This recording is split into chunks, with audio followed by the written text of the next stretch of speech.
Billionaire Dad cried at the hospital door, until a poor girl gave him a tissue and said, "It's going to be okay, sir." The next morning, something incredible happened, and he returned with security to find her.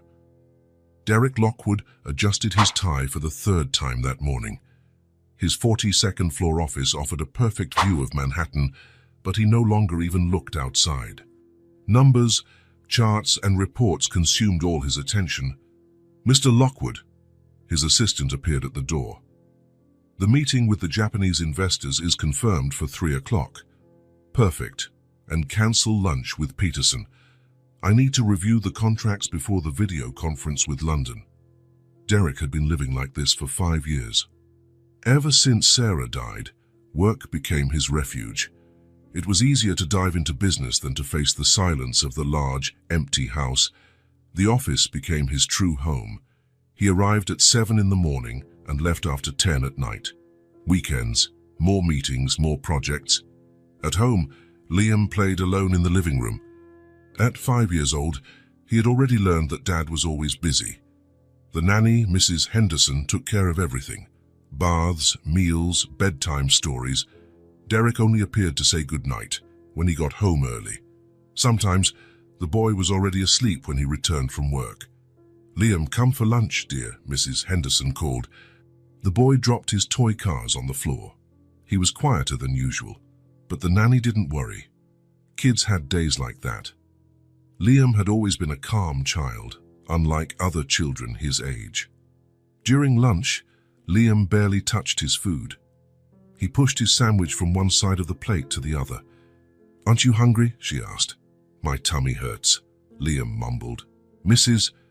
Henderson placed a hand on his forehead. He seemed normal. "It must just be a silly little ache. How about we watch cartoons on the sofa?" Liam nodded slowly. She took him to the living room and turned on the television, but she noticed he wasn't paying attention to the colors and music of the cartoons. He just stayed quiet, huddled on the large sofa. By 2 in the afternoon, Liam's temperature started to rise. Mrs. Henderson gave him a lukewarm bath, but he complained he was cold. She covered him with a blanket, but within half an hour he was sweating. "Strange," she murmured to herself. In the afternoon, Derek was in another endless meeting when his cell phone vibrated. He ignored it. It vibrated again, and once more. It was his rule. He never answered his phone during important meetings. "As I was saying," he continued to the executives, "we need to close this deal before—" The cell phone vibrated for the 5th time, 6th, 7th. "Excuse me," he mumbled to the executives at the table. He looked at the screen. 8 missed calls from Mrs. Henderson. His stomach dropped. He dialed back. She answered on the first ring. "Mr. Lockwood, thank goodness, it's Liam. He has a very high fever and is delirious. I don't know what to do." "Delirious? How?" "He's calling for his mother, talking nonsense. The fever won't break. It's 103.1 degrees now. I'm scared, Mr. Lockwood." Derek was already grabbing his coat. "Take him to St. Mary's Hospital now. I'll meet you there." He ran out, leaving 10 executives waiting in the meeting room. For the first time in 5 years, Derek abandoned a meeting halfway through. At the hospital, he found Mrs. Henderson at the reception, holding Liam in her arms. The boy was red, sweaty, with glazed eyes. He was breathing fast, as if he had been running. "Daddy," Liam murmured, unfocused. "I'm here, son." Derek took the boy in his arms. Liam was burning with fever. He had never held his son so hot before. "I need a doctor here," Derek shouted at the receptionist. "Sir, please fill out these forms and—" "My son has a very high fever. He needs attention now." A young doctor appeared. "Let's take him to the examination room." In the next 15 minutes, Derek watched a battery of tests, thermometer, stethoscope, questions he couldn't answer. Each question was a stab at his conscience. "How long has he had a fever?" the doctor asked. Derek looked at Mrs. Henderson. I don't know. Did he complain of any pain?" "I wasn't home." "Any known allergies?" Derek swallowed hard. I don't know. When was the last time he ate? Derek fell silent. Mrs. Henderson answered for him. The doctor frowned. We'll do some blood tests. The fever is very high and there are signs of a serious infection. Serious infection? Derek repeated. So it could be a systemic infection. We need to admit him immediately. Derek's world collapsed. Admission. Serious infection. His 5-year-old son was in real danger. An hour later, Liam was in a hospital room, hooked up to IVs and monitors. The boy was sleeping but breathing with difficulty. Derek stayed by the bed, holding his son's warm little hand. It was so small, so fragile. Mr. Lockwood, the doctor returned with papers in hand. Tests confirmed a severe bacterial infection. We've started antibiotic treatment, but what? It reached an advanced stage. If it had been a few more hours, well, let's not think about that now. The important thing is that he arrived in time. Derek couldn't hear the rest. His legs buckled. He almost lost his son. By a few minutes, by a few hours difference, he could have lost the only thing that mattered in his life. Mrs. Henderson approached. Mr. Lockwood, you should rest a bit. I'm not leaving here. At least get some fresh air. I'll stay with him. Derek shook his head, but guilt was suffocating him. The hospital air was heavy, loaded with disinfectant and fear. He needed to breathe. He went out onto the sidewalk in front of the hospital. It was almost midnight. The street was empty, only a few cars passing. Derek leaned against the cold wall and, for the first time in 5 years, completely broke down. The tears came all at once. Tears of fear, of guilt, of regret. How could he have been so blind? How could he not have noticed his son was sick? What kind of father was he? I'm a terrible father, he murmured to himself. Sarah, forgive me. I don't know how to take care of our son. He cried until he had no more tears. He cried for the wife he lost. He cried for the son he almost lost. He cried for the 5 years he had hidden behind work, pretending everything was okay. That's when he heard light footsteps approaching. Derek looked up and saw a small girl standing in front of him. She couldn't have been more than 5 or 6 years old, with dirty, torn clothes and messy hair, clearly a street child. But how was she here, alone, at that time of night? Her eyes shimmered with a strange light, a light of compassion Derek didn't expect to find anywhere, much less from an abandoned child. It's going to be okay, sir, she said in a sweet, calm voice. Derek was speechless. How did this girl know what he was going through? How did she know he needed to hear exactly those words? The girl extended her small, dirty hand, offering an old, yellowed tissue. For you. Derek took the tissue automatically. My son. He's hospitalized. Very sick. The girl smiled. A smile that brought an inexplicable peace to Derek's desperate heart. A smile he hadn't seen in a long time, not even on his own son's face. He'll be fine, she said with such certainty that Derek almost believed her. How do you know? Because you're a father who cares. I see it. Derek felt a tightness in his chest. I'm not a good father. I wasn't there when he needed me. But you're here now. But when Derek blinked, the girl had vanished. She simply disappeared into the darkness of the night, as if she had never been there. Derek looked at the tissue in his hands. It was real. She had been there. The fabric was old, but clean. It smelled of hope, if hope had a smell. He dried his tears with the old tissue and went back inside the hospital, feeling for the first time that night that maybe, just maybe, everything would be all right. But one question wouldn't leave his mind. Who was that girl? And why did he feel like she had appeared exactly when he needed her most? Derek spent the entire night by his son's side, holding the mysterious girl's tissue. And for the first time in 5 years, he truly prayed. Derek woke up in the hospital. He had slept in the uncomfortable chair beside Liam's bed, the tissue still clutched in his hand. His neck ached, but he didn't care. The important thing was to be there when his son woke up. The morning light streamed through the room's window. Derek looked at Liam and something was different. The boy was no longer red. His breathing was calmer, more regular. The heart monitor showed a stable rhythm, very different from the accelerated beeps of the night before. "Daddy!" Liam slowly opened his eyes. "Hi, son." Derek leaned closer. "How are you feeling?" "Better. I'm thirsty." Derek almost cried with relief. It was the first time in almost 20 hours that Liam had spoken clearly. His voice was normal, without the hoarse, confused tone of high fever.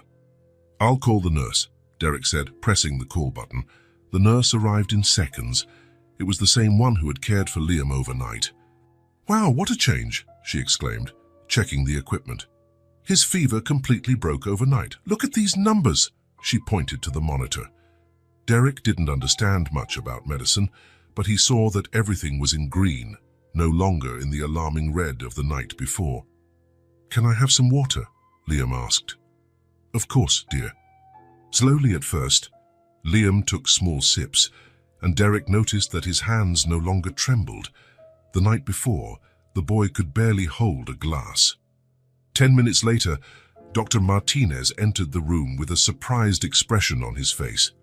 He carried a clipboard full of papers and test results. 2 other doctors accompanied him. "Mr. Lockwood, I need to speak with you." He looked at Liam, who was drinking water and even smiling at the nurses. "This is unusual." "What's unusual?" Derek stood up. "Last night, your son had a severe bacterial infection. His levels were very high. The fever wasn't responding to medication. Frankly, I was worried." The doctor ran a hand through his hair. "I called 2 colleagues for a second opinion." Derek felt his stomach clench. "And now?" "Now."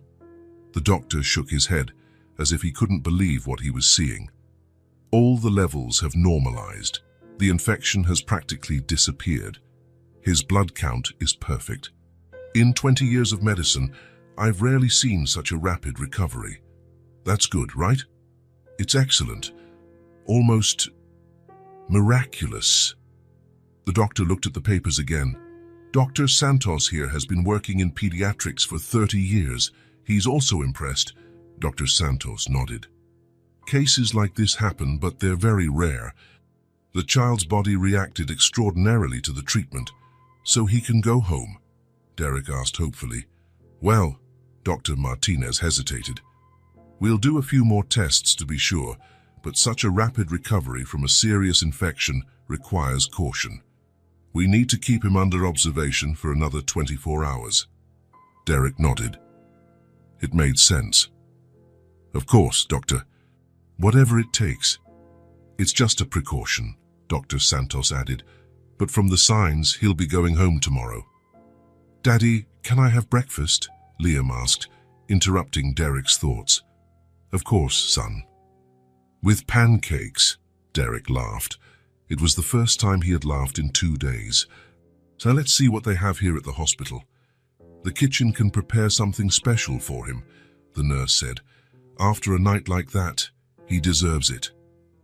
2 hours later, Liam was eating pancakes in his hospital bed, as if nothing had happened. Derek watched, still incredulous at the change. The night before, he had been prepared for the worst. Now his son was playing with forks and making funny faces. "Mr. Lockwood," Dr. Martinez returned. "All the morning tests confirmed the improvement, but as I said, we'll keep him under observation until tomorrow morning." "Understood. And can I stay with him?" "Of course. In fact, I recommend it. A parent's presence always helps with recovery." Derek fell silent. Miraculous. The word echoed in his head. He looked at the tissue in his hand and remembered the girl. "He'll be fine," she had said with such certainty. "Dad, are you leaving?" Liam asked, seeing Derek fiddle with his phone. "I need to take care of something quick, son, but I'll be right back." "Promise?" "Promise." Derek called Mrs. Henderson and asked her to come stay with Liam for a few hours. He had something important to do. He couldn't stop thinking about the girl. Who was she? How did she appear out of nowhere? And why did he feel deep down that she had something to do with Liam's miraculous recovery? He called his head of security. "Marcus, I need your help with something." Of course, Mr. Lockwood. What do you need? I want to find a girl. She was near St. Mary's Hospital last night, around midnight. A girl? How old? 5, 6 years old at most. Homeless, dirty clothes, brown hair, dark eyes, very polite, speaks strangely for her age. Understood. Do you want me to mobilize the team? Yes, and Marcus, it's important. Very important. How many men? All available. I want to search the entire area around the hospital. An hour later, Derek was in the back seat of his Mercedes, with Marcus driving and 2 additional security guards in another car. He carried a bag full of food, water, children's clothes he had bought on the way, and an envelope with cash. Where do we start, sir? Marcus asked. By the hospital. We'll go in circles, getting wider. They spent 2 hours scouring the streets around St. Mary's. They asked homeless people, street vendors, anyone who might have seen a small girl. Small girl, alone? Asked a woman selling flowers on the corner. That's too dangerous. Did you see any? Not around here, but... She hesitated. There are rumors of a little girl who helps people sometimes, appears out of nowhere, does something good, then disappears. People think it's an urban legend. Derek felt a shiver. What kind of good thing? Oh, silly things. They say she comforted a woman who lost her job, helped an old man who fell on the street, things like that. There's a girl who sometimes sleeps around here, said an elderly man selling newspapers 3 blocks away. Tiny, very polite. Haven't seen her in a few days. Where does she usually stay? On the street behind the bakery. There are some boxes there, but it's strange. She never asks for money or food. She just stays there, quiet. Derek felt his heart race. Marcus, let's go there. The street was narrow and dirty, trash scattered on the ground, some old cars parked, graffiti-covered walls, broken windows. At the end of the street, behind a closed bakery, was a pile of cardboard boxes. There, Derek pointed. Marcus stopped the car. Daddy want me to go with you, sir? No, it might scare her. Stay here. Derek got out slowly, with the bag in his hand. He approached the boxes without making a sound, and then he saw a small form huddled inside a large box, messy brown hair, dirty clothes, the same as the night before. It was her. The girl was sleeping deeply, clutching an old, one-armed doll. She looked so small, so fragile. How did a child that size survive alone on the streets? How did she get food? Where did she bathe? Derek knelt by the box. Girl? She slowly opened her eyes. When she saw Derek, she smiled. The same calm smile from the night before, as if she had been waiting for him. Did your little boy get better? Was the first thing she asked. Derek was speechless for a moment. How did she know he would come? How did she know he would look for her? How do you know? I know. She sat up in the box, still holding the doll. Is he okay now? He is. The doctors said it was a miracle. He's still at the hospital under observation, but he's fine. The girl nodded, as if she knew it would be so. That's good. What's your name? Maya. Maya. Derek repeated the name. It was beautiful, delicate. How old are you? 5. I think 5. I'm not sure. Derek looked around. The street was deserted, dangerous.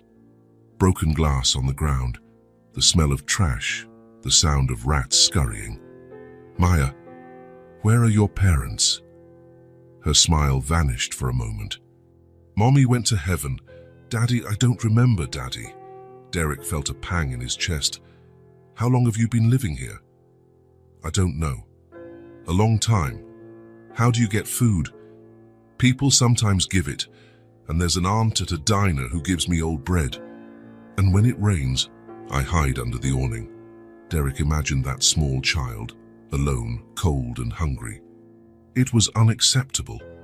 He opened the bag and took out a sandwich, a bottle of water, some fruits, cookies. I brought you some food. Maya's eyes lit up. Thank you, sir. She ate slowly, savoring each bite, as if it were the best food in the world. Derek noticed she was very thin, thinner than a 5-year-old should be. "Maya, do you want to come with me? I can take you to a safe place, with food, a bath, a real bed. You can even meet my son when he leaves the hospital." Maya stopped eating and looked at him with those deep, dark eyes. "Don't worry about me," she said with a calm that was impressive for a child.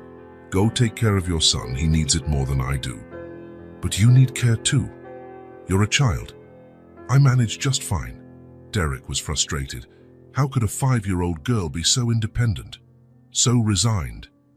"At least let me take you to a shelter, or to a family that... I'll stay right here." Maya resumed eating, ending the conversation. Derek took the envelope with money from the bag. "Then at least take this." Maya looked at the envelope but didn't take it. "Money doesn't solve everything. But it can help. You can buy food, clothes. People will want to know where it came from. They'll ask questions." Maya shook her head. "It's better this way." Derek didn't know what to do. He wanted to help. He wanted to get that child off the streets, but she was so polite and firm in her refusal that he felt lost. "Maya, at least promise me one thing." "What?" "If you need help, if you're hungry, cold, scared, you come find me. You can go to the hospital, you can call, you can show up wherever I am." Maya looked at him for a long moment. "Okay, promise. I promise." "Mr. Lockwood," Marcus approached.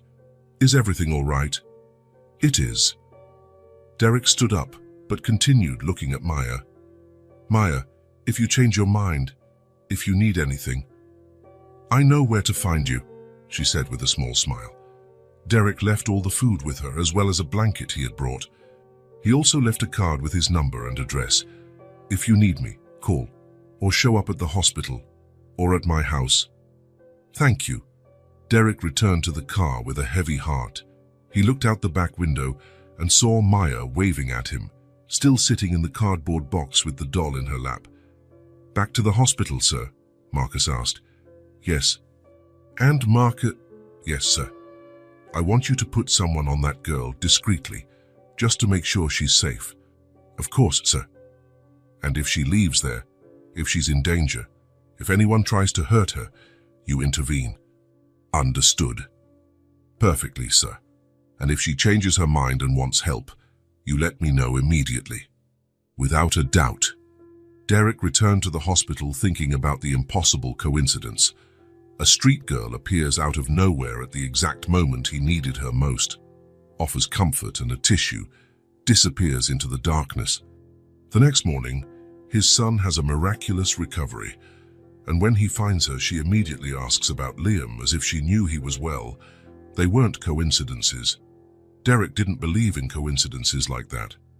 At the hospital, he found Mrs. Henderson with Liam, who was awake and playing with some toys she had brought. "Dad, you're back." "I'm back, son." "As promised." "What were you doing?" Derek hesitated. How to explain to a 5-year-old about angels disguised as street girls? "I was taking care of something important." "More important than me?"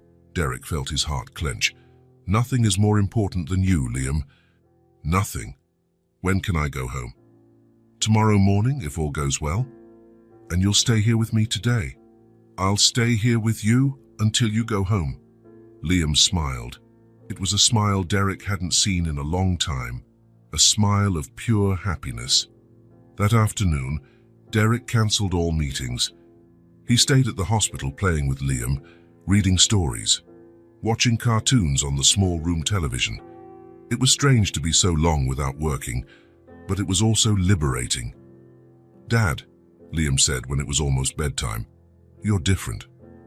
"How so?" "More too present, more here with me." Derek felt a lump in his throat. "It's because I almost lost you, son. And that made me realize what truly matters."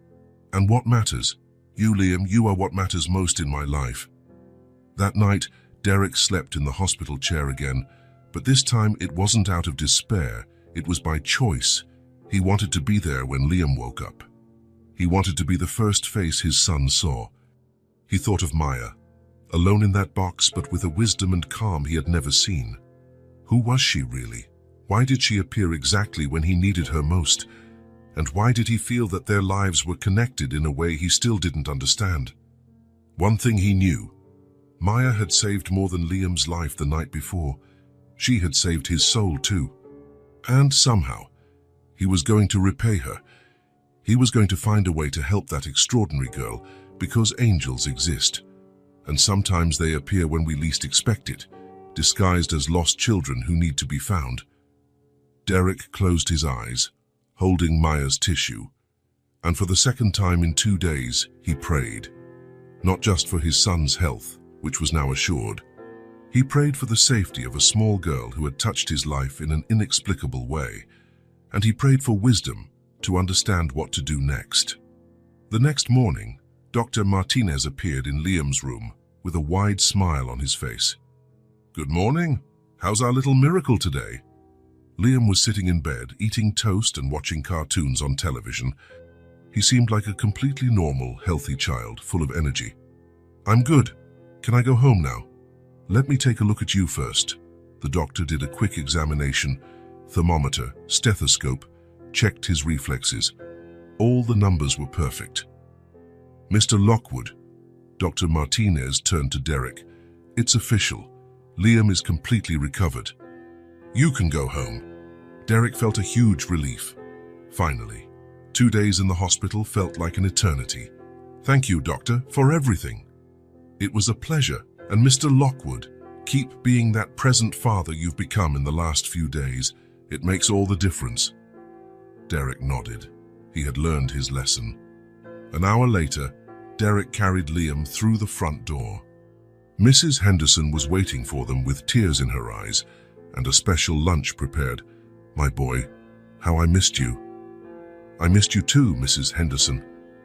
Derek watched the emotional reunion, home. They were finally home. But even so, his thoughts returned to Maya. How was she? The security guard he left watching had reported that she was fine, but Derek couldn't stop worrying. "Dad, can we play in the garden?" Liam asked after lunch. "Of course we can." They spent the entire afternoon playing. Derek taught Liam how to play ball. They built a sandcastle at the playground. They rode bikes. It was as if Derek was making up for 5 years of absence in a single day. "Dad," Liam said as they were heading back inside, "thank you." "Thank you for what?" "For staying with me at the hospital.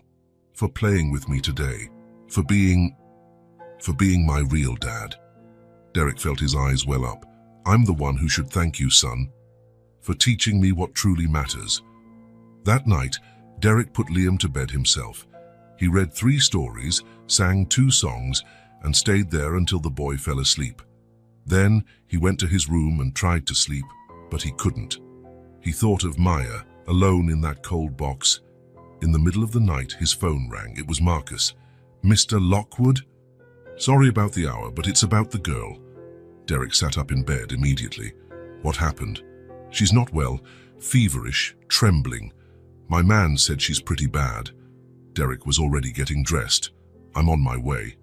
"Sir, it's 3 in the morning." "I don't care, I'm coming." Derek arrived on the bakery street in 15 minutes. Marcus was waiting on the corner with another security guard. "Where is she?" "There, sir, but she's very sick." Derek approached the cardboard boxes. Maya was huddled inside the large box, trembling violently. Even in the darkness, Derek could see that she was very pale. "Maya." She opened her eyes with difficulty. "Sir, you came..." Derek placed his hand on her forehead. She was burning with fever, just as Liam had been 2 days earlier. "Maya, you're very sick." I'm very cold." Derek didn't hesitate. He knelt down and picked Maya up. She was even lighter than he imagined, like a rag doll. "You're coming with me. I'm not leaving you here." "But sir..." "No buts. You're coming with me now." Maya didn't have the strength to protest. She snuggled into Derek's chest, trembling with fever. He carried her to the car, wrapped her in his coat. "To the hospital, Marcus." "Which hospital, sir?" St. Mary's. Fast. During the ride, Derek held Maya in his lap.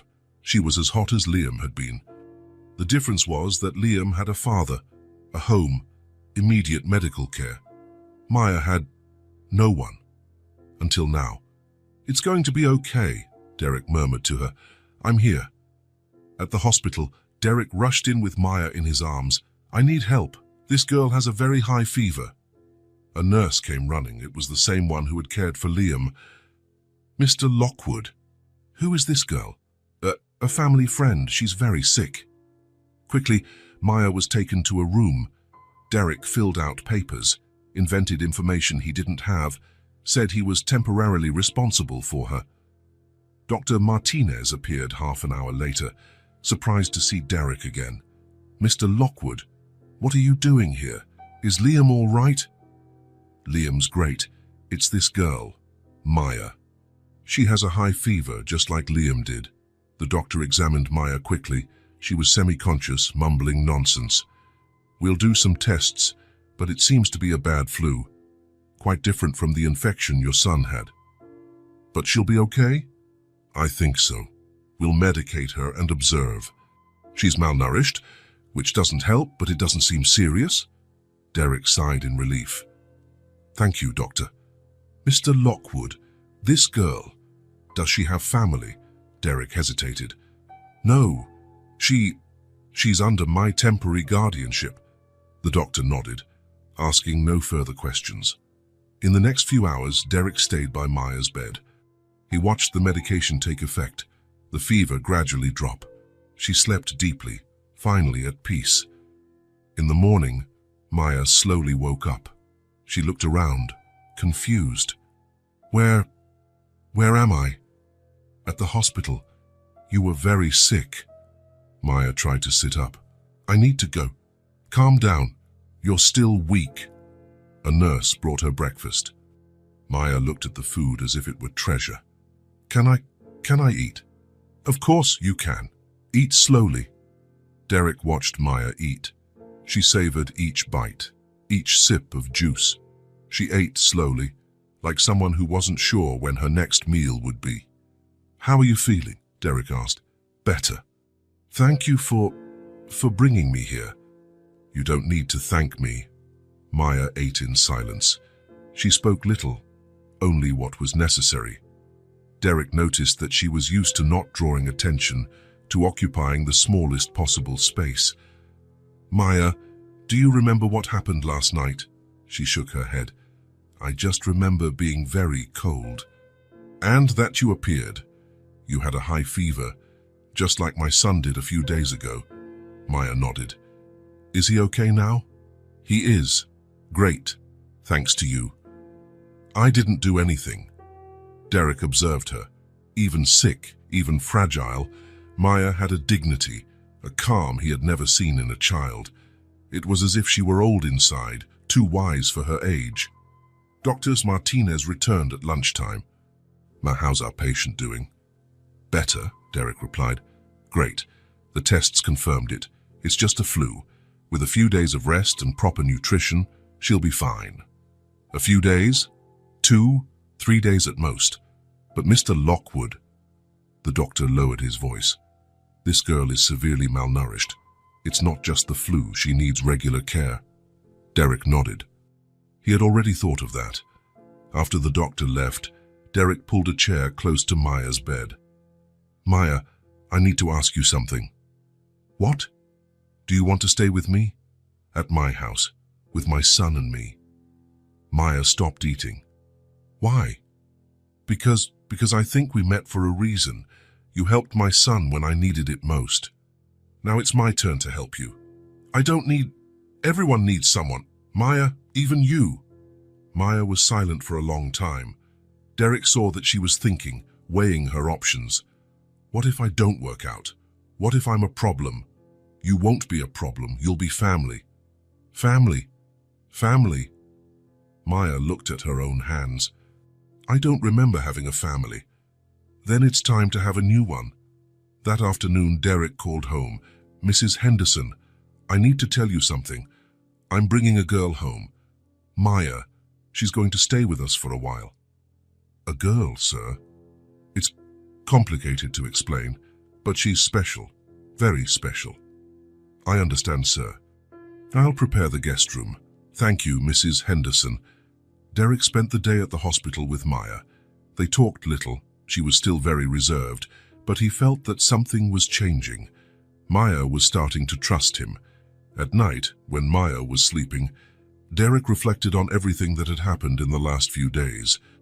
A week ago, he was an empty man, addicted to work, absent from his own son's life. Now he had found a purpose that went beyond business. He had found two children who needed him, one who was his son by blood, the other who might be his daughter by choice. Maya stirred in bed, mumbling something in her sleep. Derek approached. "It's okay," he murmured. "I'm here. No one will hurt you." Maya calmed down, as if she knew she was safe. Derek smiled. For the first time in 5 years, he felt his life had true meaning. It wasn't about money, power, or success. It was about family. It was about love. It was about protecting the people who mattered. And Maya mattered. In a way he still didn't fully understand, but that he felt deep in his heart. The next day, Maya woke up much better. Her fever had completely passed. She was more flushed, more alert. "How do you feel?" Derek asked. "Good, much better. Want to know something? Today you're going to see my house and my son." Maya got nervous. "So what if he doesn't like me?" "He'll love you, I'm sure of it." Dr. Martinez discharged Maya at lunchtime. Derek took her home, holding her small hand in his. In the car, Maya looked out the window, admiring the city, the houses, the trees. It was as if she was seeing the world with different eyes. "Mr. Derek?" "You can just call me Derek. Or, well, you can call me whatever you want." "Derek, thank you." "For what?" "For not leaving me alone." Derek squeezed her hand. "I'm never going to leave you alone again, Maya. That's a promise." And Derek knew it was a promise he would keep, not just out of obligation, but out of love. A strange, inexplicable love that had appeared out of nowhere and taken hold of his heart. Maya had saved Liam. Now, it was Derek's turn to save Maya. But deep down, Derek suspected that Maya didn't need saving. She was the savior. She was the angel who had appeared in his life to teach him what truly mattered. And now, finally, she would have a home. Derek parked in the driveway entrance and looked at Maya in the back seat. She was quiet, observing the large house through the car window. "Is this where you live?" she asked, her eyes wide. "It is, and now it's where you'll live too." Maya nodded slowly, but Derek noticed she was nervous. Her small hands played with the hem of the shirt the hospital had given her. "Maya, it's okay, it's just a house. A very big house." Derek smiled. "Inside, it's just a normal house, with bedrooms, a kitchen, a living room. Nothing special." They got out of the car and walked to the front door. Derek opened it with his key and called, "Mrs. Henderson, we're home." The nanny appeared immediately, drying her hands on her apron. When she saw Maya, her face softened. This must be Maya. "Hi," Maya said softly. "Hello, dear. Welcome to our home." "Where's Liam?" Derek asked. "In the living room, playing with his cars." Derek knelt down to Maya's height. "Want to meet my son?" Maya nodded, but Derek saw that she was tense. "Relax. He's nice. You'll like him." They walked to the living room. Liam was on the floor, surrounded by dozens of toy cars. He made engine noises as he pushed a blue car across the coffee table. "Liam!" Derek called. The boy looked up and smiled. "Dad, you're back." "I'm back, and I brought someone for you to meet." Liam noticed Maya for the first time. She was half hidden behind Derek, only part of her face showing. "Who is she?" "This is Maya. She's going to stay with us for a while." Liam stood up and approached. Maya took a step back. "Hi," Liam said. "I'm Liam." "Hi," Maya replied almost in a whisper. "How old are you?" "5. I think 5. "I'm 5 too." Liam smiled. "I want to play with me." Maya looked at Derek as if asking for permission. He nodded. "Okay," she said. Derek sat on the sofa to observe. Mrs. Henderson appeared beside him. "She seems like a good girl," she murmured. "She is very special."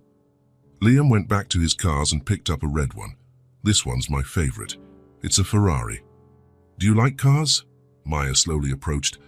"I don't know much about cars." "That's okay, I can teach you." Liam held out the car to her. "Want to hold it?" Maya took the car carefully, as if it were made of crystal. "It's heavy," she said. "It's real metal. My dad bought it at a special store." Maya examined the car, ran her finger over the wheels, the shiny paint. "It's beautiful. You can play with it if you want." Maya smiled for the first time since she arrived. "Really? Really, I can show you all my cars." Liam began to show her each car, explaining the colors, the models, inventing stories about each one. Maya listened attentively, asking simple questions. Derek watched, fascinated. Liam had never been so talkative with strangers. He was usually shy, reserved, but with Maya he seemed completely at ease. "Maya," Liam said after showing all the cars. "Do you have any toys?" Maya hesitated. I have something." She put her hand in her pocket and pulled out a small, smooth, round stone. "It's just a little stone," she said, embarrassed. "Can I see?" Maya handed the stone to Liam. He examined it carefully. "It's really smooth and it sparkles a little. I found it on the street. I liked the color." "What color is it?" "I don't know the name. It's kind of blue, kind of gray." Liam held the stone up to the light. "It's beautiful. It looks like a jewel." "You think so?" "I do. Okay, it's the most special toy I've ever seen." Maya smiled again, wider this time. "Want to know something?" Liam said. "We can make a city for the cars, and your little stone can be a castle." "A castle?" "Yeah. We'll make a city on the floor and your stone will be the princess's castle." "But I'm not a princess. Everyone can be a princess if they want." Maya giggled, a low but genuine laugh. "Okay, let's make the city." Liam began to arrange the toy cars on the floor, creating imaginary streets. Maya helped him, suggesting where to place each car. In a few minutes, they had built a complete city in the living room. "Now your stone goes here in the middle," Liam said, "because it's the most important castle." Maya placed the stone in the center of the toy car city. "Now the cars can visit the castle," she said. "Exactly. And the stone princess can drive around the cars." They started playing for real. Liam made different voices for each car. Maya invented a special voice for the stone princess. They created adventures, races, crazy stories. Derek watched in silence, a strange feeling growing in his chest. How long had it been since he saw Liam so happy, so free, so creative? And Maya's, it was as if she had awakened. The shy and reserved girl had transformed into a normal child, laughing, playing, inventing. "Dad," Liam called. "Want to play with us?" Derek hesitated. When was the last time he played on the floor like a child? "Can I?" "Of course. You can be the mayor of the city." Derek sat on the floor with the two children. Liam handed him a yellow toy car. "This is your official mayor's car." "And what does the mayor do?" "Takes care of everyone in the city," Maya said, "and protects the castle." "Oh, I see. That's a big responsibility." "You can do it," Liam said seriously. "You're good at taking care of people." Derek felt his heart clench. "Am I?" "You are. You took care of me at the hospital. And you brought Maya here. Mayors do that." Derek looked at Maya. She was smiling, playing with the little stone, completely relaxed. They played for an hour. Derek was surprised at how much fun he was having. "Maya," Liam said during a break in their play, "are you going to stay here forever?" Maya looked at Derek. I don't know. "I hope so," Liam said. "It's nice to have someone my age to play with." "Don't you play with other kids?" Maya asked. Liam shook his head. "I don't have many friends at school, and here at home, it's just adults." "That must be boring." "It was. But now you're here," Maya smiled. "I like playing with you." "I like playing with you too." Derek watched the conversation with a heavy heart. Liam was right.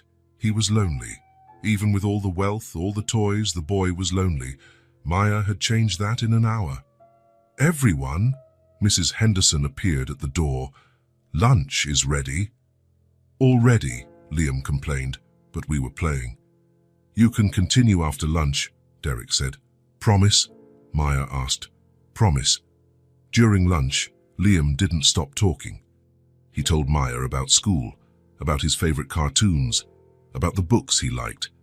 Maya listened attentively, asking questions, laughing at his jokes. Derek ate in silence, observing the interaction between the two children. It was as if they had been siblings for years, not two children who had met an hour earlier.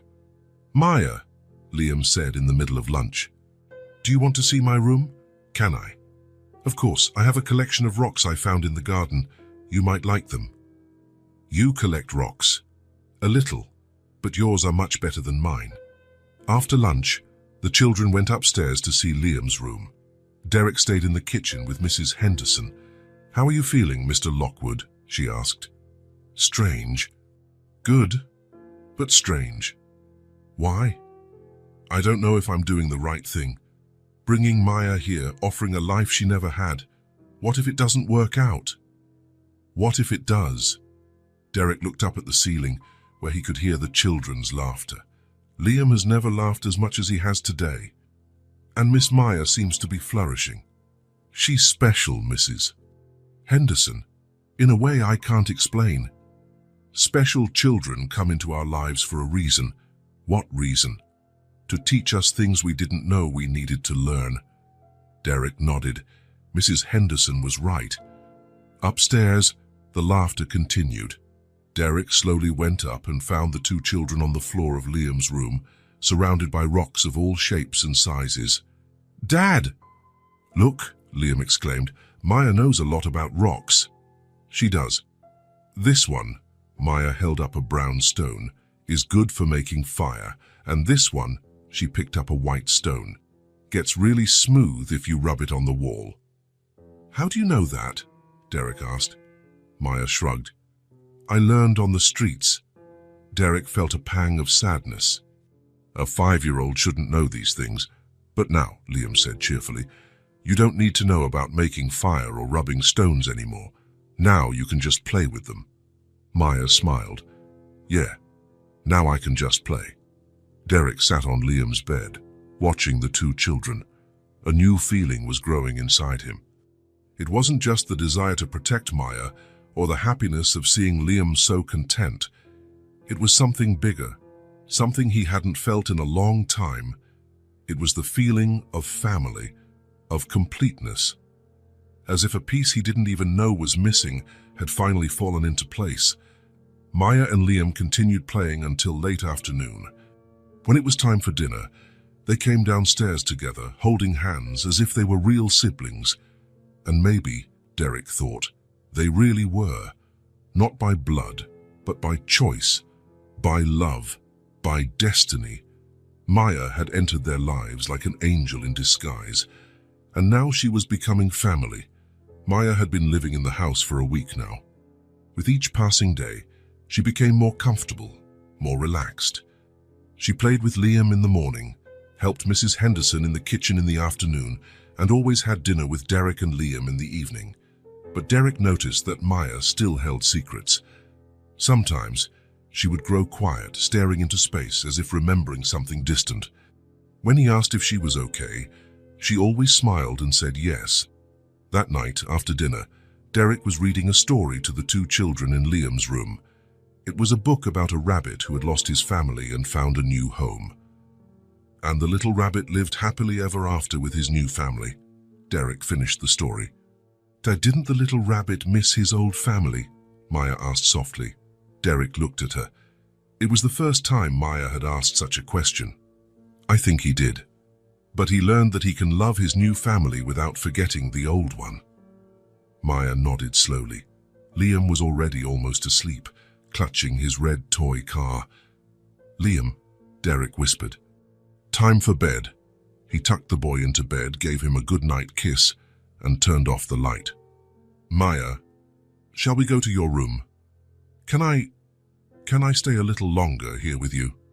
Of course, you can. They went to the living room. Derek sat on the sofa and Maya settled beside him, so small on the large couch. Derek? Yes? Do you want to know about my mommy? Derek felt his heart race. Maya had never talked about her mother since she arrived. Only if you want to tell me. Maya was silent for a moment, playing with the small stone she always carried in her pocket. Mommy was very pretty. She had hair like mine, but longer. And she always smelled like flowers. Derek listened without saying anything.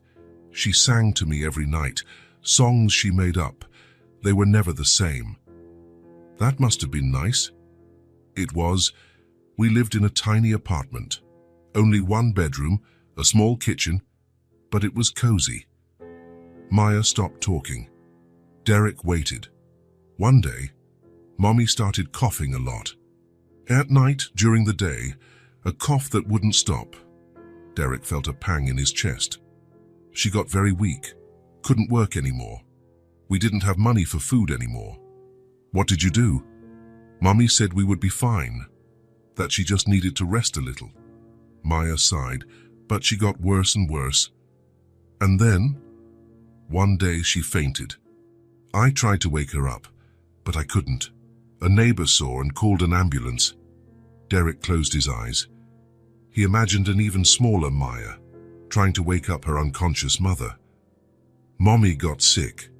We went to a hospital, but no one helped. Maya stopped talking again. Her hands trembled slightly. Was it different from the hospital where Liam stayed? Derek asked gently. Very different. It was a big hospital, full of people, but no one looked at us. What do you mean? We waited a long time. Mommy was getting worse and worse, but people passed us by as if we weren't there. Derek felt anger rising in his chest. How could a hospital ignore a child and a sick mother? Mommy tried to ask for help, Maya continued. But people were always busy. They said they would call someone, but no one came. How long did you wait? A long time. Hours. Mommy was in a lot of pain, but no one gave her medicine. Derek clenched his hands. It was getting hard to listen, but he knew Maya needed to tell.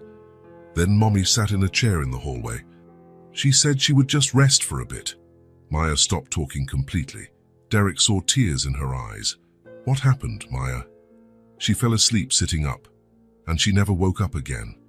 The words came out as a whisper. Derek felt as if someone had punched him in the stomach. Right there, in the hospital. Maya nodded.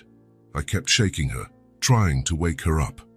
I kept saying, Mommy, wake up, but she wouldn't open her eyes. Derek couldn't stay seated anymore. He stood up and walked to the window, trying to control his emotions. It was then that people saw us, Maya said, when it was too late. And you? What did they do with you? They took Mommy away. They tried to take me too, but I ran away. Ran away. I was scared. I didn't know anyone, so I ran and hid. Derek turned to Maya.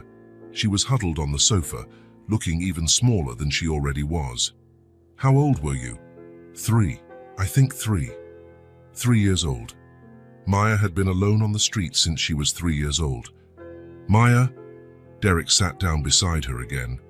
None of what happened was your fault. I know. Mommy always said that bad things sometimes happen, but it's nobody's fault. Your mother was right, and she loved you very much. I know that too. Derek looked at Maya. Even after telling such a sad story, she had a peace, an acceptance that he couldn't understand. Maya, why did you tell me this? Because you asked about the little rabbit's family, and I thought you should know about mine. Thank you for trusting me. You're not going to send me away, are you? Derek knelt in front of Maya, holding her small hands. Maya, listen to me closely. I will never, ever send you away. Do you understand? I understand. And do you know why? Why? Because you're not invisible. Not to me, not to Liam, not to Mrs. Henderson. You are seen. You are important. You are loved. Maya smiled through her tears. Really? Really? And I'm going to do everything so you never feel invisible again. Derek hugged Maya. She snuggled into his chest, finally relaxing completely. In that moment, Derek made a silent decision. Maya would never be invisible again. Never again would she be ignored. Never again would she wait for help that didn't come. He was going to give her everything her mother would have wanted her to have. Love, care, attention, a family. Maya had told her most painful story, and Derek had listened to every word, every pause, every tear. Now he knew what he had to do. Maya would be his daughter, not by accident, not out of pity, but out of love, by choice. And she would never again be the invisible girl in the hospital hallway. She would be Maya Lockwood, daughter, sister, family, forever. The next morning, Derek woke up with a different feeling. For the first time in years, he wasn't anxious to get to the office. He wasn't thinking about meetings, contracts, or numbers. He was thinking about pancakes. He went down to the kitchen before Mrs. Henderson woke up. He opened the refrigerator, got eggs, milk, flour. It had been a while since he cooked, but some things you don't forget. "Dad?" Liam appeared in the kitchen in his pajamas, rubbing his eyes. "What are you doing?" "Making breakfast. Surprise." "You can cook?" Derek laughed. "I can. Your mum taught me how to make pancakes." Liam smiled. Derek rarely talked about Sarah, but when he did, it was always with affection. "Can I help?" "Of course, and you can." Maya appeared a few minutes later, also in her pajamas, carrying her little stone. "What smells good?" she said. "We're making pancakes," Liam explained proudly. "I'm helping." "Can I help too?" "Everyone can help," Derek said. "Come here." The two children approached the stove. Derek showed them how to stir the batter, how to know the right time to flip the pancake. "Careful, it's hot," he warned when Liam wanted to touch the pan. "It's bubbling," Maya observed. "That's how you know it's cooking." Mrs. Henderson came downstairs and found the three in the kitchen, covered in flour, laughing. "Mr. Lockwood." "What a pleasant surprise." "Good morning, Mrs. Henderson. We're making breakfast." "I can see that," she said, smiling. "And it looks like you're having fun." Derek looked around. The kitchen was a mess. Flour on the floor, batter splatters on the counter. But Liam and Maya were radiant. "We are." They ate pancakes at the kitchen table. Derek couldn't remember the last time he had breakfast at home so calmly. "Dad," Liam said, chewing, "aren't you going to work today?" "I am. Later." "Later when?" Derek looked at his watch. Normally, he would have been at the office 2 hours ago. "After lunch." "Really?" Liam's eyes widened. "Really? And what are we going to do this morning?" Derek thought. "And what do you two want to do?" "Can I choose?" Maya asked shyly. "Of course." "I want to play in the garden. I've never played in a real garden." "Then let's play in the garden." After breakfast, the three of them went out to the garden. Derek showed Maya the flowers, the fruit trees, the playground he had built for Liam. "It's very big," Maya said, admiring it. "And there's lots of space to play," Liam added. Derek watched the children run across the grass. Maya was discovering simple things, what it was like to walk barefoot on the grass, how soft the flower petals were, how nice it felt to feel the wind on her face. "Dad," Liam called, "come play tag with us."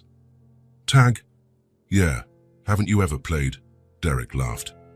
"It's been a long time. Then it's time to play again." Derek ran after the children in the garden.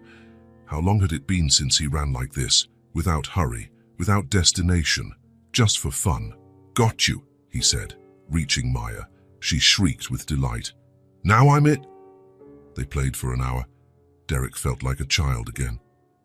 After lunch, Derek called his assistant. "Jennifer, cancel all afternoon meetings."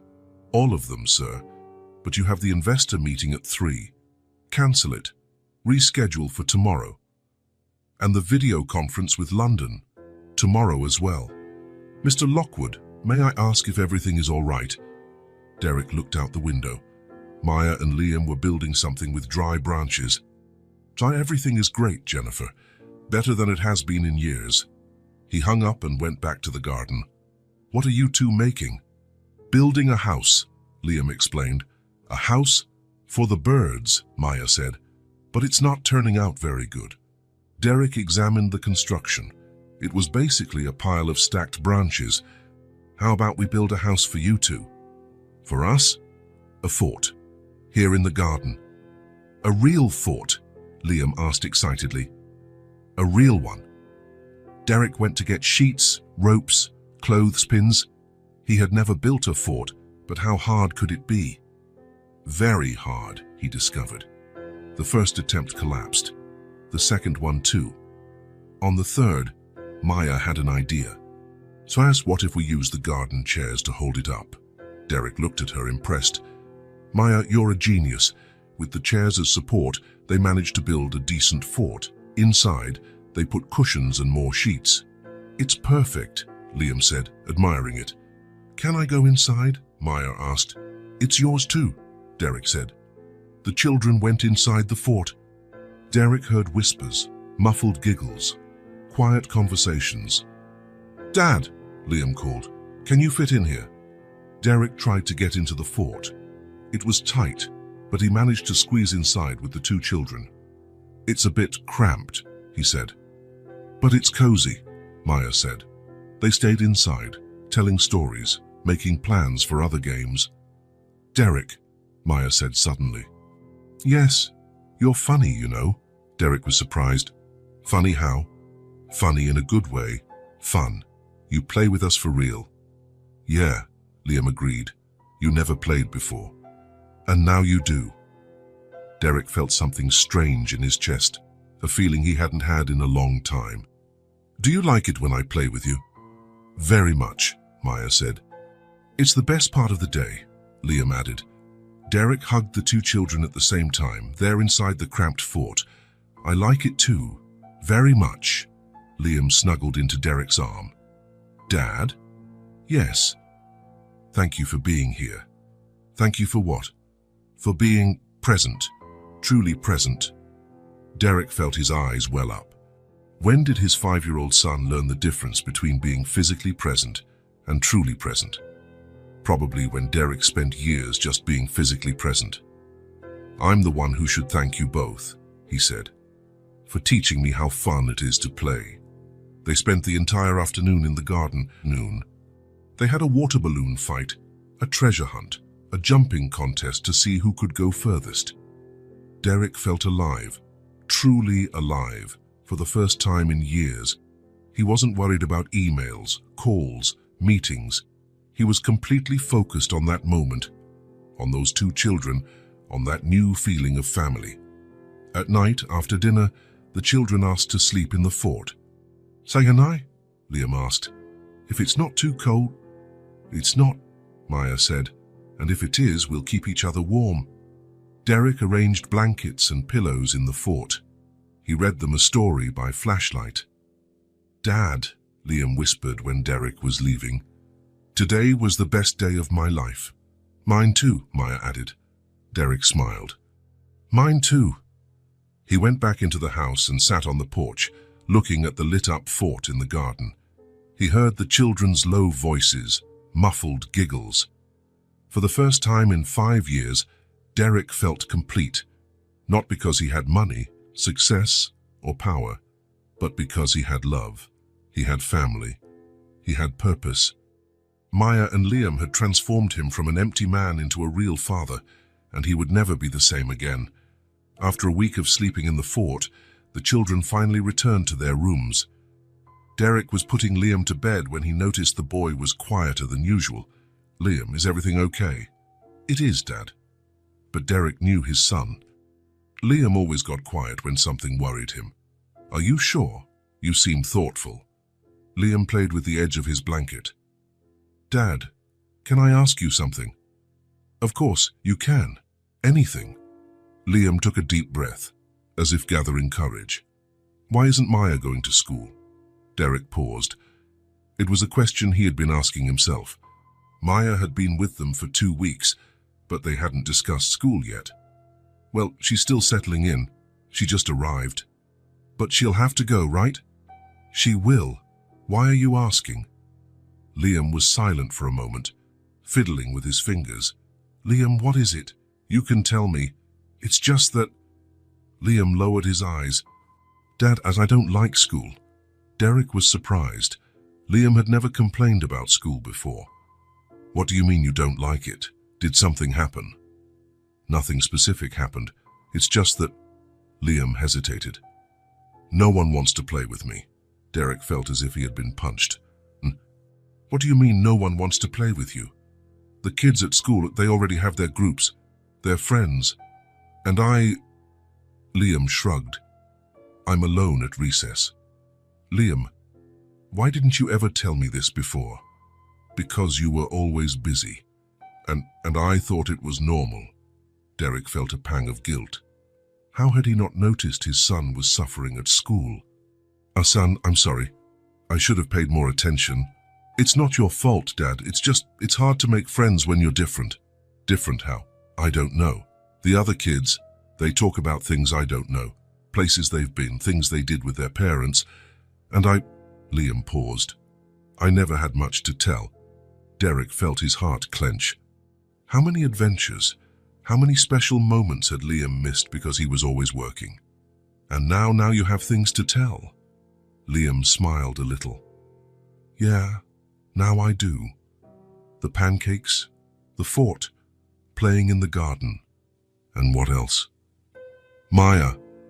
Derek settled back on the bed. What about Maya? She's... Liam searched for the right words. She's special, Dad. She plays with me for real.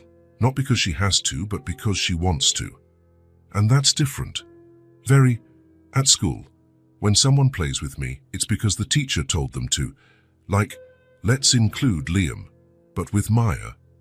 Liam smiled. With Maya, it's natural. Derek listened in silence, learning things about his son he had never realized. You know what's coolest about Maya? Liam continued. What? She listens to me, really listens. When I tell a story, she pays attention. She asks questions. She laughs when it's funny. And that doesn't happen at school? Liam shook his head. At school, I talk and the kids look away. Or they interrupt to talk about something else. Derek was beginning to understand why Liam had connected so quickly with Maya. Both knew what it was like to be ignored. Liam, do you like Maya? Very much. The answer came immediately. She's my friend. My only real friend. And what if she goes to school with you? Liam's eyes lit up. Really? She can go to my school? Maybe. What do you think? I think, Liam thought carefully, I think if Maya goes with me, I'll like school. Why? Because she's my friend. And when you have a real friend, any place is better. Derek smiled. That's true. Dad? Yes. I really like Maya. She makes me feel less lonely. Derek held his son's hand. Did you feel lonely before? Sometimes. At school always. At home, but you used to come home late. So I was just with Mrs. Henderson. She's nice, but it's not like having a real family. And now it's different. You're here. Maya's here. We play together, eat together, laugh together. Liam squeezed Derek's hand. Now it feels like a real family. Derek felt his eyes well up. It is a real family, son. Liam was quiet for a moment. Then, in a very soft voice, he asked, Dad, is she going to stay with us forever? The question took Derek by surprise, not because he hadn't thought about it, but because hearing it from his son made it all the more real. Do you want her to stay? Very much. She's like a sister. The sister I always wanted to have. Derek felt a lump in his throat. And what if I told you I'm thinking about making it official? Official how? Like adopting Maya, making her our family for real, on paper too. Liam sat up in bed, excited. Really? She can become my real sister, if she wants to, and if all the paperwork goes through. She'll want to, I'm sure she'll want to. Derek laughed at his son's excitement. Let's talk to her tomorrow, then. Thank you, Dad. For what? For bringing Maya home. For spending more time with us. For... Liam searched for the words. Sorry for being a real dad now. Derek kissed his son's forehead. Thank you too. Why? For teaching me what truly matters. Derek turned off the light and left the room. In the hallway, he stopped for a moment, leaning against the wall. He took a deep breath, and then something happened that hadn't happened in 5 years. Derek cried. But they weren't tears of pain, sadness, or frustration. They were tears of relief, of gratitude, of awakening. He had spent 5 years living on autopilot. Work, home, sleep, repeat. Without realizing his son was lonely at school, without realizing they were just two people living in the same house, not a family. Maya had changed all of that. She didn't just bring joy to Liam, she brought Derek back to life. She forced him to be present, to pay attention, to be a real father. And now, listening to Liam talk about friendship, about feeling less lonely, about having a real family. Derek realized how much he had almost lost. He had almost lost his son's childhood by being too busy to notice, but it wasn't too late. They still had time. They could still be a family that included a small girl who appeared out of nowhere and saved them all. Derek wiped his tears and went to check on Maya. She was sleeping deeply, clutching her little stone. Thank you, he whispered, for saving my son, for saving me, for showing us what a real family is. Tomorrow he would start the adoption process. Tomorrow he would talk to Maya about school, about staying forever, about officially becoming a Lockwood. But today, Derek simply gave thanks. Thanked for being awake to life again. For having found finally what truly mattered. And for knowing that, from now on, he would never again be just a rich man with a big empty house. He would be a father. A real father. Forever. Derek woke up with a clear purpose in his mind. Today was the day. He couldn't wait any longer. The conversation with Liam the night before had made everything crystal clear. Maya needed to officially become part of the family. After breakfast, when the children were playing in the garden, Derek called his lawyer. Robert, it's Derek Lockwood. I need your urgent help with something. Of course, Derek. What do you need? I want to adopt a child. There was a pause on the other end of the line. Adopt? Derek, well, it's a complex process. It takes months, sometimes years. How long exactly? It depends on several factors. The child's situation, documentation, social evaluations. Why the rush? Derek looked out the window. Maya was teaching Liam how to make flower crowns. Because she's already my daughter, Robert. I just need the paperwork to confirm what my heart already knows. Robert sighed. I understand. Let's schedule a meeting today, if possible. Thank you. Derek hung up and called Mrs. Henderson. Can you stay with the children today? I have some important matters to attend to. Of course, Mr. Lockwood. They'll be fine with me. Derek said goodbye to the children and left. First, he went to Robert's office, then to the courthouse, then to several public agencies. He filled out forms, provided documents, answered endless questions. Mr. Lockwood, said the social worker who attended him, do you understand that there needs to be an adjustment period? The child needs to have been living with you for at least 6 months. She's been living with me for a month. A month is very little. For the paperwork, maybe, but for real life, Derek paused. She saved my son, and she saved me too. 1 month was enough for me to know she's my daughter. The woman looked at Derek with curiosity. Tell me more about this girl. Derek told her everything. The encounter at the hospital, Maya on the streets, her illness, how she connected with Liam, how she transformed the family. It's an unusual story, the social worker admitted. Maya is an unusual child. We'll need to do a home visit. Evaluate the conditions, talk to the child. When? I can schedule it for next week. And then, if everything is in order, we can speed up the process, considering the child has no known family and is clearly well adapted. Derek felt a pang of hope. How long? Maybe 2 months. 3 at most. 2 months seemed like an eternity, but Derek nodded.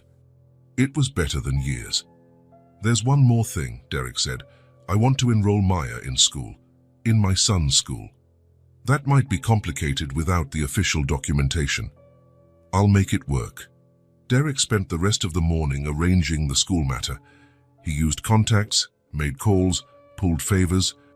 By late afternoon, Maya was officially enrolled in Liam's school. When he got home, the children ran to him. "Dad, where were you?" Liam asked. "Taking care of important things." "What kind of things?" Maya wanted to know. Derek knelt down to the height of the 2 children. "Maya, I need to talk to you. Something important." Maya became serious. "Did I do something wrong?" No, nothing wrong. Come, let's sit down."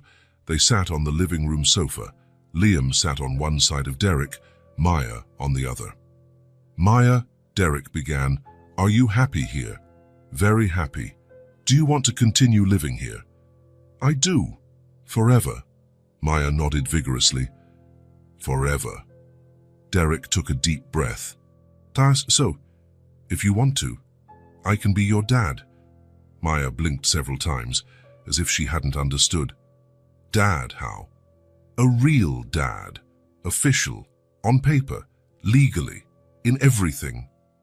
You want to be my dad?" "Very much, if you want me to be." Maya looked at Liam, who was smiling broadly. Then she looked back at Derek. "And Liam will be my brother." "He will." "And Mrs. Henderson will be like my grandma." Derek laughed. "I think she'd love that." Maya was silent for a long moment. Derek started to get nervous. "Maya, what do you think?" Then, Maya's face lit up with the widest smile Derek had ever seen. "I do very much." Derek hugged Maya tightly. Liam joined the hug. "We're going to be a real family," Liam exclaimed. "We already are," Derek said. "Now we're just going to make it official." "What does that mean?" Maya asked. "It means you'll have a new last name. Maya Lockwood." "Maya Lockwood," she repeated slowly. "I like it." "It means you'll go to school with Liam." "Really?" Maya's eyes widened. "It's all arranged. You both start together on Monday." "Yay!" Liam shouted. "We'll be in the same class." Derek spent the next few weeks dealing with paperwork, social worker visits, psychological evaluations. Maya answered all the questions honestly and simply. "Do you like Mr. Lockwood?" the psychologist asked. "I like him very much. He takes care of me." "How does he take care of you?" "He makes delicious food with me, plays with me, listens when I talk, and he makes me feel safe." "And Liam? What's your relationship with him like?" "Liam is my best friend, my brother. We play together, sleep in the fort together, tell each other secrets." "Do you want to continue living with them?" "Forever." 3 months later, Derek received the call he had been waiting for. "Mr. Lockwood, this is the family court. The adoption has been approved." Derek almost dropped the phone. "Approved?" "Approved. Congratulations. Maya is officially your daughter." Derek hung up and shouted, "Maya, Liam, come here." The children ran into the living room. "What is it, Dad?" Liam asked. "Maya, officially welcome to the Lockwood family." Maya took a second to understand. When she did, she started to cry. "It's official. Am I really your daughter?" "Really?" Maya threw herself into Derek's arms. Liam joined the hug. "Now we have to celebrate," Liam said. "How do you want to celebrate?" Derek asked. "Can we go to a fancy restaurant?" Maya asked shyly. Derek was ready to take them to the most expensive restaurant in the city, but then he had a better idea. "How about a diner? One with a jukebox and milkshakes." "What's a jukebox?" Maya asked. "You'll find out." Derek took the children to an old diner downtown. It was the kind of place he used to frequent as a child with his own parents. When they entered, Maya stopped at the door and took a deep breath. "I've never eaten in a place like this. It smells good here." The smell was of hamburgers, French fries, and ice cream. 50s music played on the colorful jukebox in the corner. "Choose where you want to sit," Derek said. Maya chose a table near the window. "I can see the street from here." They sat down and picked up the menu. Maya examined each item as if it were treasure. "So many choices," she murmured. "You can order anything you want," Derek said. "Anything. Anything." Maya ordered a hamburger with French fries. Liam ordered the same thing. Derek ordered the same thing too. He didn't want to be different. "And to drink?" the waitress asked. 3 chocolate milkshakes," Derek said. When the food arrived, Maya observed everything with fascination. The giant hamburger, the golden fries, the creamy milkshake. "It's too beautiful to eat," she said. "But it is for eating," Liam laughed. "Look." He took a huge bite of his hamburger. Maya imitated him carefully. "Is it good?" Derek asked. Maya nodded with her mouth full, smiling. "Dad," Liam said, "can we make a toast?" "With milkshake." "Why not?" Derek raised his milkshake. "Then let's toast." Maya and Liam raised theirs too. "What are we toasting to?" Derek asked. "To family," Liam said. "To the Lockwood family," Derek corrected. "To our family," Maya added softly. They clinked their milkshake glasses. "To family made by choice," Derek said. "What does that mean?" Maya asked. "It means family isn't just who you're born with. It's who chooses to stay together. It's who loves each other, cares for each other, protects each other." "Like us?" Maya asked. "Exactly like us," Maya smiled. "I like our family." "Me too," Liam said. "Me too," Derek echoed. They ate slowly, savoring not only the food but the moment. Derek looked around the diner, families eating together, children laughing, parents telling stories. Now he was part of it. He was no longer the lonely, work-obsessed man. He was a father of 2 children. He had a real family. "Maya," Derek said, "can I ask you something?" "Of course." "Do you regret anything? Leaving the streets, coming to live with us?" Maya thought for a moment. "No, never." "Why?" "Because now I have you, and you have me, and—" She paused, searching for the right words. "And now I know what family love is." Derek felt his eyes well up. "You always knew how to love, Maya. You taught us." "How?" "You appeared when we needed it most. You showed me how to be a real dad. You showed Liam how to have a sister. You brought love into our home. You brought love into my life too. So we're a perfect family," Liam concluded. "We are," Derek agreed. When they left the diner, it was already getting dark. Derek drove slowly home, listening to Maya and Liam chat in the back seat about school on Monday. At home, he put the 2 children to bed. First Liam, then Maya. "Dad," Maya said as Derek was turning off the light. "Yes?" "Thank you." "For what?" "For giving me a family, for making me feel important." Derek sat on the edge of the bed. "Maya, you were always important, from the first day I saw you." "How did you know?" "I didn't know. I felt it. In my heart." Maya smiled sleepily. "I felt it too, that you would be my dad someday." "Really? Really?" "Ever since that night at the hospital." Derek kissed Maya's forehead. "Good night, daughter." "Good night, Dad." Derek left the room and stood in the hallway for a moment. Daughter, Dad. Words that now had a completely new meaning. Maya wasn't just a child he had helped. She was his daughter, by choice, by love, by destiny, and tomorrow would begin a new phase. Maya and Liam would go to school together. They would be siblings officially, not just at home, but in the world. Derek smiled. Family made by choice, not by blood, but real. More real than anything he had ever experienced. Derek woke up earlier than usual, not because of work this time, but because of anxiety. Today was Maya's first day of school, the first day she and Liam would go together. He went down to the kitchen and started preparing the special breakfast he had promised, heart-shaped pancakes, Maya's own idea. "Good morning, Dad," Liam appeared in the kitchen, already dressed in his school uniform. "Are you nervous?" "A little. And you?" "No. I'm happy." Liam smiled. "Finally, I'll have company at school." Maya came down a few minutes later, wearing the new uniform Derek had bought. She looked at herself in the refrigerator's reflection. "Do I look like a real student?" "You look like the prettiest student in school," Derek said. Maya blushed. She wasn't used to compliments yet. During breakfast, Maya was quieter than usual. Derek noticed she was nervous. "Maya, is everything all right?" "What if the kids don't like me?" "They will," Liam said with conviction. "You're cool. Anyone can see that." "What if they ask about where I used to live?"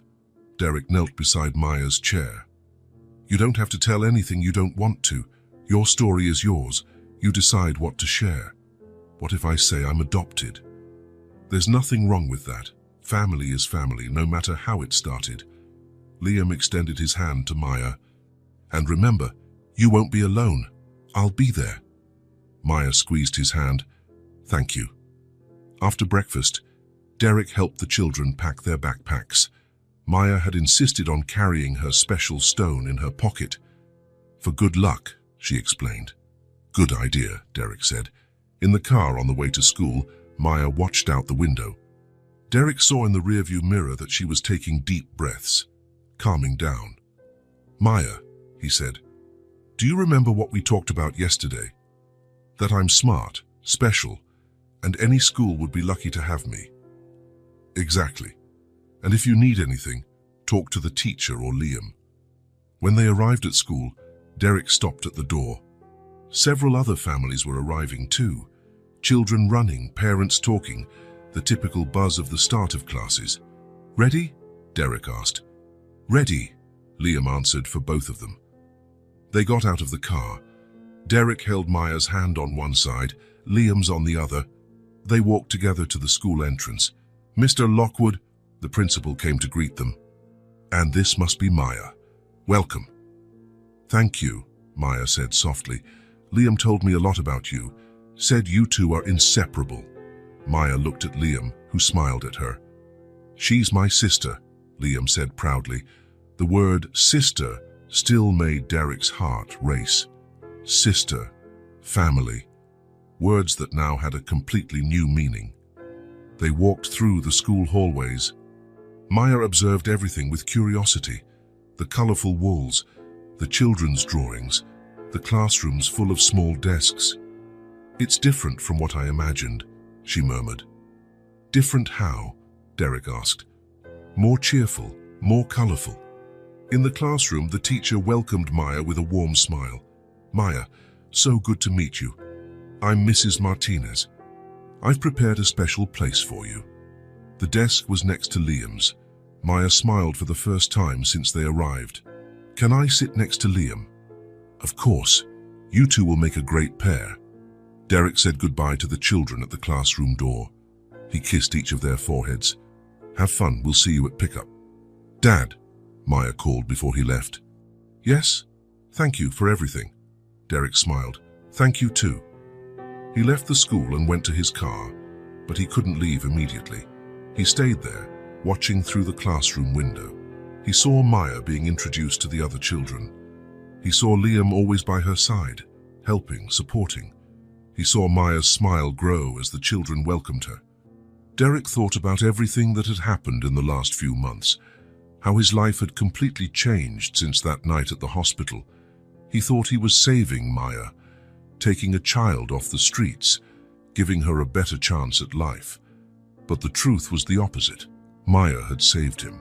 She appeared at Derek's darkest moment, when he was losing his son to his own absence.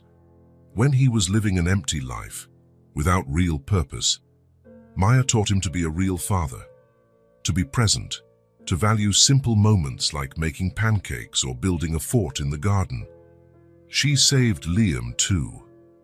She gave the boy what he needed most, a friend, a sister, someone who truly saw him. Derek drove to the office, but his mind was at school. For the first time in years, work wasn't his priority. His family was during the morning. Derek cancelled 2 meetings. He couldn't concentrate on anything but how Maya was adapting. At pickup time, Derek arrived at school early. He waited in the car, anxious to hear how the first day went. When the bell rang, he saw the children coming out in groups. And then he saw Maya and Liam. They walked side by side, holding hands, chatting animatedly. Maya was smiling, swinging her backpack. Liam gesticulated excitedly, clearly telling a story. Derek got out of the car to greet them. "Dad," Maya ran to him. It was amazing. It was. The kids are nice. The teacher is kind. And I liked studying. And you, Liam? It was the best school day of my life, Liam said, squeezing Maya's hand. Now I like school, because I have my sister with me. Derek hugged the 2 children.